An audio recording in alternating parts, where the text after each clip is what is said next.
একজন জানতে চেয়েছেন যে আমার অভিজ্ঞতা বা এক্সপিরিয়েন্সটা কী? আমি খুব কম সময়ে এসেছি এবং মাল্টা একটা ছোট একটা দেশ। সো সেই হিসেবে কাজের অপরচুনিটি অনেক বেশি বলা যাবে না। মানে খুব বেশি বলব না। আ তবে হচ্ছে আপনি প্রফেশনালি খুব বেশি বলব না। কিন্তু আপনি হচ্ছে এমন না আবার কাজও পাবেন না। মোটামুটি ভালো কাজ পাবেন। আর এখানে ইনকাম খরচের হিসাব করলে খারাপ না এই দেশটা।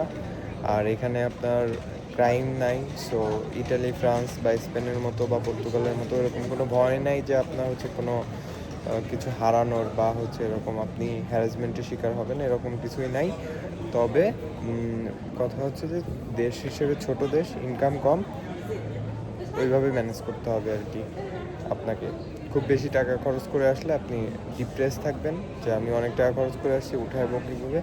তবে যদি লিমিটেশনের ভিতরে খরচ করে বা টিউশন ফি দিয়ে আসেন তাহলে এই দেশটা খারাপ বলা যাবে না, খুবই ভালো।